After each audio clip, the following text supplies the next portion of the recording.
AP రాజకీయాల్లో అసలు ఏం నడుస్తోంది?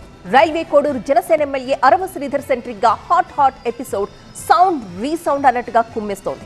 మంగళవారం అంటుకున్న ఈ మంటలు ఇవాళ బాధితురాలు మీడియా ముందుకు రావడంతో మరింతగా పొగలు గక్కుతున్నాయి. పొలిటికల్ టర్న్ తీసుకుని దుమారాన్ని రాజిస్తున్నాయి.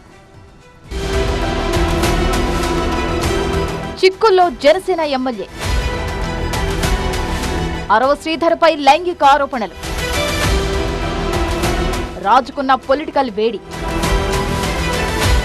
నిన్నటికి నిన్న జనసేన ఎమ్మెల్యేపై ఆరోపణలు గుప్పిస్తూ సెల్ఫీ వీడియోతో పాటు న్యూడ్ చాట్ వీడియోలను రిలీజ్ చేసి సంచలనం రేపిన బాధితురాలు ఇవాళ నేరుగా ప్రెస్ మీట్ పెట్టేయడంతో ఏపీ రాజకీయాలు షేక్ అవుతున్నాయి. ఇప్పటికే ఈ విషయంలో తీవ్రంగా స్పందించిన ఎమ్మెల్యే వర్గం ఇదంతా కుట్ర అంటూ కొట్టిపారేస్తోంది. ఈ అంశమై అటు నుంచి 4 మాటలు, ఇటు నుంచి 4 మాటలు, సౌండ్ రీసౌండ్ మాదిరి ఆల్రెడీ పేలుతూనే ఉన్నాయి. అధికార పార్టీ ఎమ్మెల్యే కావడంతో వ్యవహారం ఆటోమేటిక్ గా పొలిటికల్ టర్న్ తీసుకుంది. జనసేనను ఓ రేంజ్ లో టార్గెట్ చేస్తోంది వైసీపీ. అయితే ప్రస్తుతం ఈ వ్యవహారంలో కొన్ని కీలక అంశాలు చర్చనీయాంశంగా మారాయి. ప్రధానంగా తెర మీదకు వస్తున్న కథా వస్తువులు హాట్ టాపిక్ అవుతున్నాయి.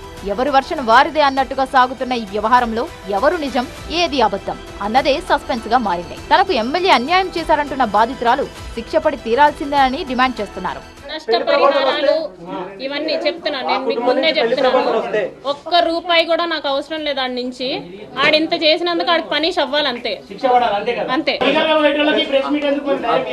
ప్రెస్ మీట్ కాదు సార్, మీకున్న డౌట్స్ క్లియర్ చేయాలి.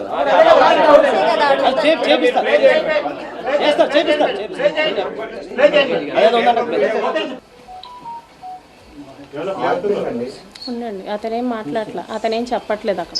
అయితే అదంతా పచ్చి అబద్ధం అంటోంది ఎమ్మెల్యే వర్గం. ఆవిడే తనను 6 నెలలుగా టార్చర్ పెడుతోందంటూ వీడియో రిలీజ్ చేసిన ఎమ్మెల్యే శ్రీధర్ డ్యామేజ్ కంట్రోల్ కోసం ప్రయత్నం చేశారు. ఏదైతే నా మీద తప్పుడు ప్రచారం, అదేవిధంగా తప్పుడు ఫేక్ డీప్ వీడియోలు ప్రచారం చేస్తున్నారో దానికి నేను సూటిగా వాళ్ళని క్వశ్చన్ అడుగుతున్నాను. నేను 2021 నుంచి సర్పంచ్గా 3 years కంటిన్యూగా సర్పంచ్గా పనిచేశాను.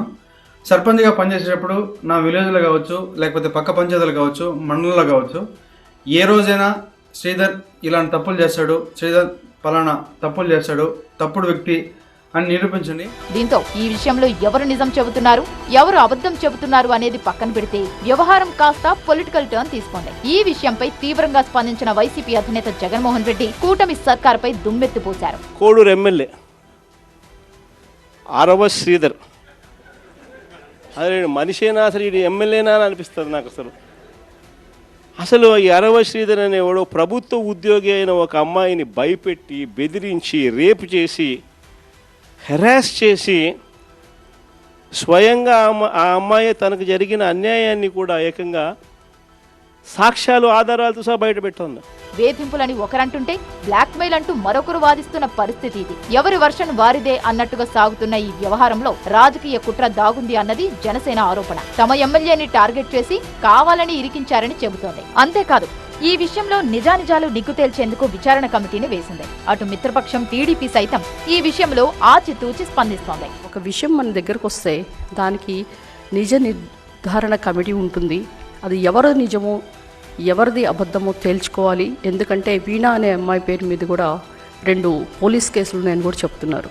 సో ఏది నిర్ధారించకుండా ఇమ్మీడియట్ డెసిషన్స్ ఎప్పుడు తీసుకోకూడదు. కనుక ఈ విషయాన్ని జనసేన పార్టీ పరిశీలిస్తుంది.